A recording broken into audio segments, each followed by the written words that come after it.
Hello everyone, my name is Sheen, and today is the second episode of my mini-series where I show you how I build my habitats. In the first episode we talked about how I get my inspiration, and in this episode we are talking about how I come up with the layout for my habitats. And before we jump into the game and see what we can do with the things that we built from the inspiration in the last episode, let's quickly talk about some things that are important when I build my layouts. So the first thing I keep in mind is that I want at least 3 viewing areas for the guests, because I want the guests to have a good look at the animal, and I want to have therefore as many viewing areas as possible, and for me it's just a general rule of thumb to have at least 3. The question is, how do I make these 3 viewing areas that they are not completely looking the same? And this kind of lays onto the next point, which is the terrain. So the thing is, if you have a barrier, you can't manipulate the terrain under the barrier or the terrain next to the habitat barrier. So that's something that you need to know beforehand. Where is the terrain going? And in this area you have also to think about where can I incorporate viewing areas, for example, but this is something we will do later on. For example, a good viewing opportunity for the guests would be if you lower the terrain from the habitat and the guests can see from above at the animals. This is one viewing area that I tend to do. Not that much, because I don't like looking from above at animals, because all you see is back, but in general that's a viewing opportunity that is easy to do, and you can see the animals, and you also can see a little bit more wider in the habitat, because the habitat is below you, kinda. So yeah. When talking about terrain, it's also important talking about water features. Why do I always say this the wrong way? Okay, so water features. Water in general. So do I want a river or a lake, a waterfall in the habitat? Because this is something, this will always make the terrain look, the layout, and therefore the habitat, look better. And so this is something that I always incorporate, just some kind of water feature. And this is also good for the animals, because I mean they need to drink, and I personally don't like the water troughs or the water pipe, because I like my habitats to look as natural as possible, and the water pipe is not really that natural. So that's why I tend to stay away from these kind of things and more often use natural water sources like waterfalls or rivers, lakes, these kind of stuffs. So, and then the third and last point that I wanted to talk before we are going to build in the actual game is you need to know where the guest paths are and where the stuff area is. So guest pass and viewing area, and it's all interconnected, because yeah, the guests need to have a path at the viewing areas, but you also need to take in consideration, much like barriers, if you place paths, you can't manipulate the terrain under and beneath it. So that's also something you need to take in consideration. So yeah, it would be best to start with laying the terrain and then make the habitat around it, and then have the guest barriers and the stuff areas. So this is exactly how we are going to do this in game now. And now we can look at what we are going to build here. So this little thing is what we built in the last episode, and I'm just going to put it a little bit more away from my path that I already built. So first things first, like I said, we're going to start with the terrain.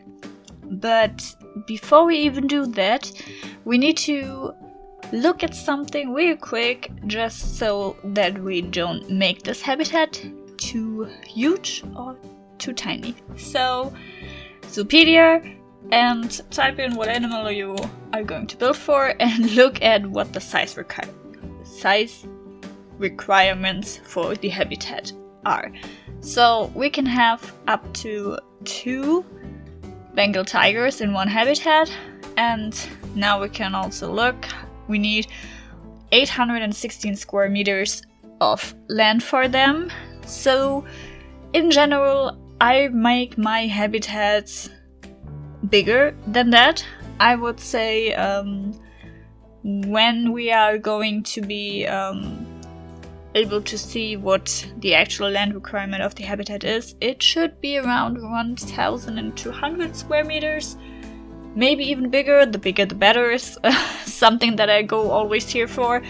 Yeah, just we're going to keep this in mind, that it needs a little bit more space than, let's say, an meerkat or something like that. So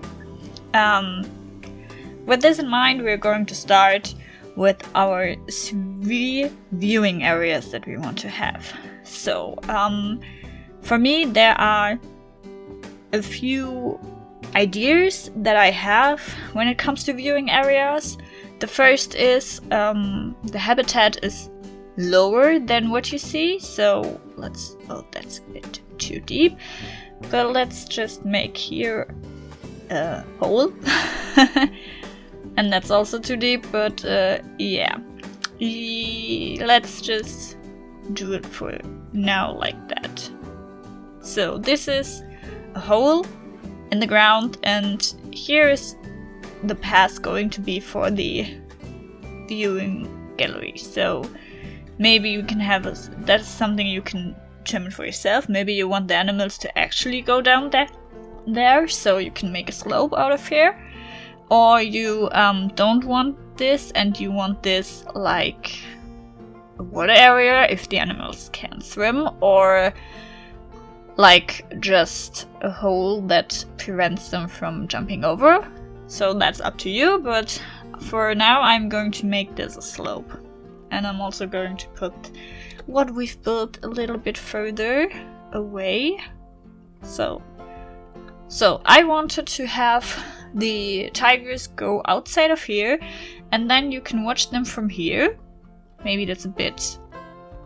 the hole is a tiny bit too big, so I'm just going to redo it and resize it to make it a little bit more smaller. So this is going to be our first viewing area. Now, so that's the first thing you can do. The second thing you can do is build the viewing platform higher, in terms of the guest barrier, the guest pass is higher. So like this, we have this.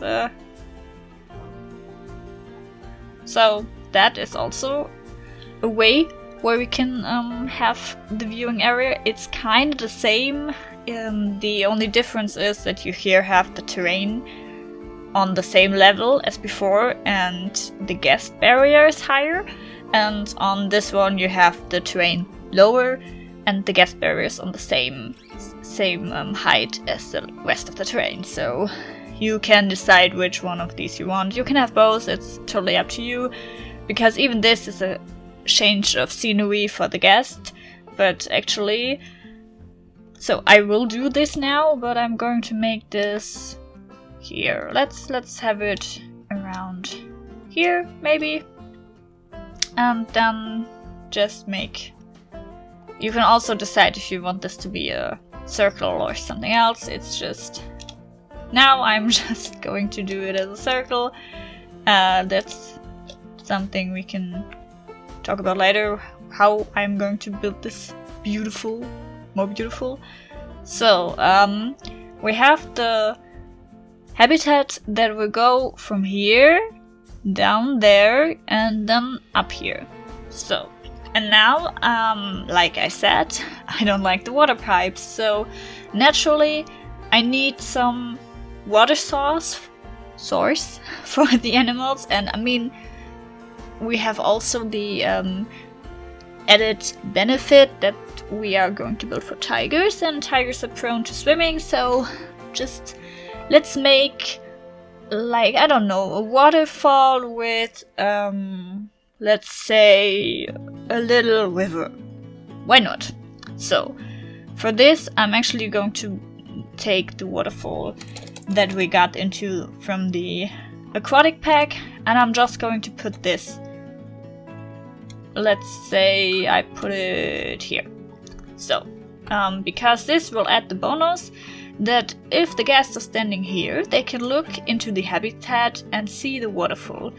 Actually, now that I'm looking at this from here, maybe I'm going to put this a little bit more like here, something like that. So, because now we can make the whole circle a viewable area, so that it just goes around, all the way around, and then go back here. That would be kind of fitting, I think. So let's make the little river. Grab your terrain tool and just dug a hole. And then just maybe like this, and then I need to make this smaller. So let's do this. It's a tiny river. Let's face it, that's not going to be the big Amazonian river, Nile river or something. It's just a tiny, nice little river that flows here. Yeah, we can also put water in here, so yeah, this looks a little bit bad because it's totally not done yet, but we get to that. So, now we have our 2 viewing areas, but like I said, I want to have at least 3. And as I said in the last part, for me, my inspiration picture points to the tigers having an outdoor and an indoor area, and as far as it is now, we only did the outdoor. So let's go and decorate or make the layout for the indoor habitat. And for this, I think I'm going to have it quite plain and just have the tigers on the same level as the guest. So no terrain modification. It's just going to be the path on the ground, and then we need to put some glass or something like that on there so that they don't escape. So for this, I'm going to grab the path, and I'm just going to say, if the path is going here, maybe they can go into the indoor area like some kind of here, and then we have it like here, the third viewing point. I think that would be nice. So, next thing we can do is actually make the habitat. For this, at this stage, I would use the null barrier because it's just the easiest to try and look if we like this. So I'm just going to begin here, go here, then to our viewing area, go there all around, and then maybe a little bit in. And this is where I want the indoor habitat to be. So here, and then the next viewing area, and then it goes back here. And now we need to be a little bit creative in our minds, because I don't want to make it like that it goes all up here, because here is going to be the wall from the enclosure, from the inside enclosure, but that is not going to be the actual habitat perimeter, because we want them to go all the way up here. So I'm going to put it up here, and then go all the way up here, and go back to where we started. So, and now, naturally, where do we want to put the habitat gate? In this case, I think it only makes sense to have this in the indoor area, so I'm going to put this here. And yeah, now we can look how big the animal, the habitat is, and it's too small. Okay, so, and that was what I meant with you need to figure out where everything goes. Yeah, as you can see, it's not always working for me either, and I mean, I know that the tigers do need more space, so yeah. We need more space, so let's give them more space. And maybe we can also incorporate another viewing area. I mean, if we're going to make something else here, why not? So I think the natural way to make this habitat bigger would be this side, because as of now this side is not really interesting for the viewers, and so we're just going to drag this all up here. And I actually think we could maybe incorporate the last... I'm just thinking here. It's all work in progress right now. You see me build this, and I'm not going to... I don't have anything beforehand because I wanted to make this as normal as possible, so that you... not normal, but like the way I used to do this, so you can see the tricep arrows, and yeah, the arrows that you see now. Okay, so the last viewing area that you could make is an underwater area. So if we change these river, or maybe we can just make the river bigger. So let's make this bigger. Put the water, get the water out of there. That's what I wanted to say. And then get the river like another arm, and let's... Okay, here's the habitat barrier, but that's okay, because we can use this actually to our advantage. That's what I wanted to say. So, yeah, how do we build a viewing area? I don't know if you know this. You just, if not, here's a quick tutorial. Make a hole. That's something we do quite often here. And so something like that. Then grab your barrier, grab the glass barrier, and just put it in the hole where you want the viewing area. So for me, it's not something like this. It's more like this. Yeah, I think that's better. And take all of these and put them a little bit higher, and then you can put the water back in, and you have your underwater view. Yeah, that's, of course, that's not looking the best, but it's just so we know what we are going to do here. So now we can put them back to these, and let's hope this was enough. Or maybe we can also make this river a little bit longer, like that, so that it goes to the edge of the habitat. And then, oh, no. Okay, sometimes I really don't like these new access things. Sometimes I like them, but most of the time I can't grab the right one, so that sucks. No, what I did! Why wasn't that? Okay, let's do one thing after another. And try this again. Stay there! Okay, and now let's do the water again. So, something like that. And here we need... Well, this can stay like that. So maybe this is big enough for them?